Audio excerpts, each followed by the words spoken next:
பாடிட்டு கொண்டாடு ஆனந்தமாவே பண்பாடு பாரத தேசமே நம் நாடு சேர்ந்தே நீ பாடு புன்னைய புன்னைய தேசம் இது புத்தகை வாழ்ந்த ஊர் இது அன்பினை சுமைக்கிற தேர் இது என்றே நீ பாடு எத்தனை எத்தனை சத்திய சொன் கண்டது நம் நாடு எத்தனை எத்தனை சத்திய சொன் கண்டது நம் நாடு ஆடிட்டு பாடிட்டு கொண்டாடு ஆனந்தமாவே பண்பாடு பாரத தேசமே நம் நாடு சேர்ந்தே நீ பாடு. நன்றி, வணக்கம். வணக்கம், என் பேர் யோகேஷ். நான் 1ஆம் வகுப்பு படிக்கிறேன். குடியரசு தின கவிதை.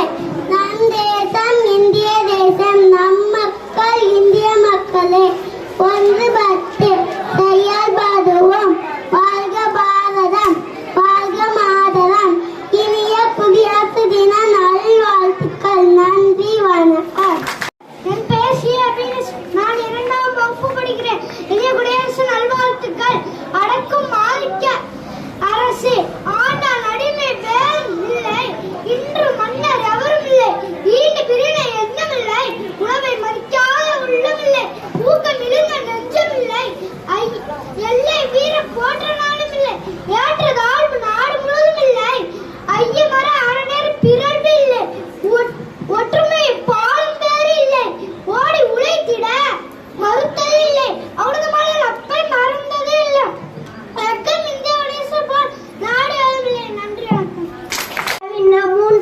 படிக்கிறேன். குடியரசு தின பாடல். இதோ எங்கள் பாரதம், நாங்கள் இங்கு ஒரு குலம், ஒரே பாறை கொண்டதங்க இந்தியா. எல்லோரும் தன் நண்பர்கள், எல்லோரும் தன் உறவுகள், எல்லோரும் தன் சேர்ந்து இங்கு வாழுவோம். மதங்கள் கொண்ட தேசம், இனங்கள் கொண்ட தேசம், மொழிகள் கொண்ட தேசம் எம் இந்தியா. வேதங்கள் தம்மை நீக்கி, ஏற்றங்கள் தம்மை நோக்கி, நிமிர்ந்து பாரி நிற்கும் எம் இந்தியா. நம் ஒன்றாய் சேரும் போதிலே அன்பாய் வாழும் தேசமே, நித்தம் நித்தம் ஆனந்தத்தை மீட்டுமே. நாளை வல்லரசு மாறுமே, காந்தி கண்ட தேசமே, 8 திக்கும் குடியரசு பாடுவோம். இதோ எங்கள் பாரதம், நாங்கள் இங்கு ஒரு குலம், ஒரே பார்வை கொண்டதங்க இந்தியா. நன்றி, வணக்கம். First, I wish you all a very happy Republic Day. Republic Day is the national festival of our country. On this day, the Constitution of India came into force in 1950. I am proud to be an Indian. I love my country. Thank you. Jai Hind. இனிய குடியரசு தின நல்வாழ்த்துக்கள். குடியரசு தின கவிதை. அதிகாரம் இங்கு சமப்பங்கு, ஆண்ட மன்னர் சென்றது எங்கு, இழைத்தவர் யாரும் இங்கில்லை, ஈயார் என்னும் மேலாண்மை, உடைமை எல்லாம் பொதுவுடைமை, ஊரின் நலமே மக்கள் கடமை, எல்லா மக்களும் சரிநிகர் சமமே, ஏற்றதாழ்வு காணாது இனமே, ஐயம் தெளிவின் மக்கள் உரிமை, ஒற்றுமை தருமை என்றும் பலமே, ஓக்கு புகழுடன் நாடது உயர அவலமாக அமைந்தது சட்டம், எக்கில் உறுதியாய் நாடாக்க அறிவார் வகுத்த திட்டம். நன்றி. தீர்ந்த தினம் அரசு அமைந்த தினம், தியாகிகளின் தியாகத்தை போற்றும் தினம், சமத்துவம் தொடர்ந்து சம உரிமைகள் நீடித்த தினம், குடியரசு தினம். இத்தகைய உன்னத நாளிலே எண்ணற்ற சுதந்திர போராட்ட வீரர்களில் பலராலும் தன் வீர தீர செயல்களால் அறியப்பட்டவர்தான் தீரன் சின்னமலை. ஈரோடு மாவட்டம் காங்கேயம் அருகே உள்ள மேலப்பாளையம் என்னும் ஊரில் ரத்னசாமி பெரியாத்தா தம்பதியினருக்கு மகனாக பிறந்தார். இவருக்கு பெற்றோர் வைத்த பெயர் தீர்த்தகிரி. இவர் தனது இளம் வயதிலே போர் கலைகளான வாள் பயிற்சி, வில் பயிற்சி, சிலம்பாட்டம், மல்யுத்தம் என போன்ற கலைகளை கற்றுத் தேர்ந்து இளம் வீரராக உருவெடுத்தார். பல தற்காப்பு கலை கற்றதோடு அந்த கலைகளை தன் நண்பர்களுக்கும் கற்றுக் கொடுத்து சிறந்த போர் பயிற்சி அளித்து தன் தலைமையிலே இளம் வயதிலே ஒரு படையை திரட்டினார் தீர்த்தகிரி. தீர்த்தகிரியின் பிறப்பிடமான கொங்கு நாடு மைசூர் அரசின் ஆட்சியில் இருந்ததால் அந்நாட்டின் வரி பணம் சங்ககிரி வழியாக மைசூர் அரசுக்கு எடுத்துச் செல்லப்படும். ஒரு நாள் தன் நண்பர்களுடன் காட்டுக்கு நாட்டுக்கு வேட்டைக்கு சென்ற தீர்த்தகிரி அந்த வரி பணத்தை பிடுங்கி ஏழை எளிய மக்களுக்கு விநியோகம் செய்தார். இதை தடுத்து தண்டல்காரர்கள் கேட்டபோது சென்னிமலைக்கும் சிவன்மலைக்கும் இடையே ஒரு சின்னமலை பறித்ததாக பைசும் மன்னரிடம் போய் சொல் என்றார் தீர்த்தகிரி. அன்று முதல் தீரன் சின்னமலை என்று அழைக்கப்பட்டார். ஆங்கில ஏகாதிபத்தியத்தை எதிர்த்த மன்னர் திப்பு சுல்தானுடன் இணைந்து 3 போர்களில் வெற்றி கண்டார் தீரன் சின்னமலை. அந்த வெற்றியை தொடர்ந்து சென்னிமலைக்கும் சிவன்மலைக்கும் இடையே நடந்த போரில் சிலம்பமாடியே ஆங்கில படையை தவிடுபடியாக்கினார். மேலும் 1803ஆம் ஆண்டில் அரசலூரில் உள்ள ஆங்கில படைகளை கையெறி குண்டுகள் வீசியே வெற்றி கண்டார் தீரன் சின்னமலை. அந்த மாவீரனையும் அவரது சகோதரர்களையும் கைது செய்ய ஆங்கில படைகள் அவரது சபையல்காரர்களுக்கு ஆசை வார்த்தைகள் காட்டி அவர்களை கைது செய்ய யோசித்தனர். அதேபடி கைதும் செய்தனர். கைது செய்த அவர்களை சங்ககிரி கோட்டைக்கு கொண்டு சென்று 1805ஆம் ஆண்டில் தூக்கிலிட்டனர். வெள்ளையனுக்கு சிம்ம சொப்பனமாக இருந்து தனது இறுதி மூச்சு வரை அடிபணியாமல் அவர்களை எதிர்த்து போராடியே வீரமரணம் அடைந்தார். தீரனை நாம் என்றில் நினைவு கொள்வோம். வாழ்க தீரனின் புகழ். நன்றி, வணக்கம்.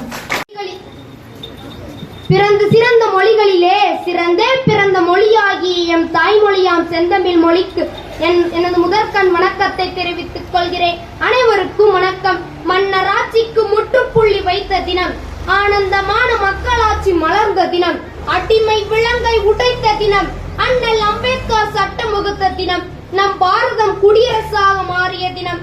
இன்று ஜனவரி 26 நாட்டின் குடியரசு தினத்தை கொண்டாடுகிறோம். 1950ஆம் ஆண்டு ஜனவரி 26 அன்றுதான் நமது பாரதம் குடியரசு நாடாகியது. எல்லோரும் ஓர் குலம், எல்லோரும் ஓர் இனம், எல்லோரும் இந்திய மக்கள் என்ற மகாகவி பாரதியாரின் வரிகளுக்கு ஏற்ப ஜாதி மதம் இனம் மொழி கடந்து இந்திய மக்கள் கொண்டாடும் விழா குடியரசு தினமாகும். இந்தியா விடுதலை அடைந்த பிறகு நாட்டிற்கான அரசியலமைப்பு சட்டத்தை உருவாக்கும் பணி டாக்டர் அம்பேத்கர் அவர்களிடம் ஒப்படைக்கப்பட்டது. அம்பேத்கர் தலைமையில் அமைக்கப்பட்ட குழு இந்திய அரசியலமைப்பு சட்ட வரைவை உருவாக்கியது. இதுவே உலகிலேயே மிக நீளமான அரசியலமைப்பாகும். இந்திய அரசியலமைப்பு சட்டம் செயலாக்கத்திற்கு வந்த நாள் தான் குடியரசு தினமாகும். விடுதலை பெறுவதற்கு 17 ஆண்டுகளுக்கு முன்பே காந்தியடிகள் ஏற்படுத்திய விடுதலை நாளான ஜனவரி 26ஆம் தேதியே குடியரசு தினமாக கொண்டாடப்பட்டு வருகின்றது. சுதந்திர இந்தியாவின் முதல் குடியரசுத் தலைவர் டாக்டர் ராஜேந்திர பிரசாத் ஆவார். இந்த பொன்னான தருணத்தில் பல்வேறு இன்னல்கள் போராட்டங்களுக்கு இடையே சுதந்திரத்தை வாங்கி கொடுத்த தியாகிகளை நினைவு கூறுவோம். பால கங்காதர திலகர், மகாத்மா காந்தி, நேருஜி, நேதாஜி, வ.உ. சிதம்பரனார், வீரபாண்டிய கட்டபொம்மன், வேலு நாச்சியார், பாரதியார் போன்ற பல தலைவர்களும் வீரர்களும் இந்திய திருநாட்டின் சுதந்திரத்திற்காக தம் உயிரையும் உடைமைகளையும் இழந்தனர். அவர்கள் பெற்றுத்தந்த விடுதலையை காப்பது நமது கடமையாகும். 30 கோடி முகமுடையால் உயிர் மொயம்புற ஒன்றுடையாள் என்ற பாரதியின் வரிகளுக்கு ஏற்ப ஜாதி மதம் மொழி என வேறுபாடுகள் பல இருந்தாலும் அன்னை பாரதம் வேற்றுமையில் ஒற்றுமை கண்ட நாடாகும். இத்தகைய சிறப்பு மிக்க குடியரசினை காப்பது நம் முதல் கடமை. உலகின் மிகப்பெரிய குடியரசு நாட்டின் குடிமக்களாக இருப்பதில் நாம் அனைவரும் பெருமைப்பட வேண்டும். எம் பாரதம் குடியரசாக மாறிய பொன்னாளில் என் தாய்மண்ணே உனக்கு வீர வணக்கம். எண்ணங்களில் சுதந்திரமும் நினைவுகளில் வரலாறும் நிறைந்திருக்கும் உணர்ச்சி பொங்கும் நாள். அனைவரும் ஒன்றாய் கைகோர்த்து நம் நாட்டை வல்லரசாக்குவோம் என்று திருநாளில் உறுதியேற்போம் என்று கூறி பேச வாய்ப்பளித்ததற்கு நன்றி கூறி எனது உரையை இத்துடன் நிறைவு செய்கின்றேன். வாழ்க பாரதம், வளர்க பாரதம், வந்தே மாதரம். நன்றி. மொழி சங்கடம் முழங்கும் மொழியாம் எனது அன்னை தமிழுக்கு என் முதற்கண் வணக்கம்.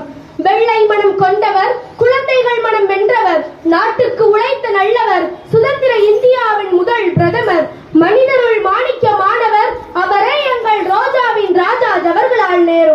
நான் இப்பொழுது பண்டித ஜவஹர்லால் நேரு அவர்களை பற்றி பேச வந்துள்ளேன். பண்டித ஜவஹர்லால் நேரு அவர்கள் 1889ஆம் ஆண்டு நவம்பர் 14ஆம் நாள் அலகாபாத்தில் பிறந்தார். இவர்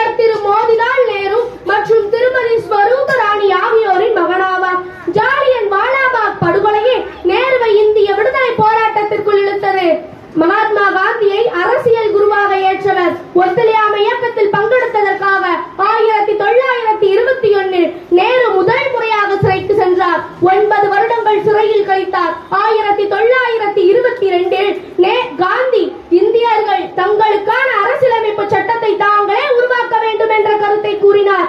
1928 நேரு அறிக்கையை மோதிலால் நேரு வெளியிட்டார். 1938 அரசியல் நிர்ணய சபையின் முக்கியத்துவத்தை பற்றி கூறினார்.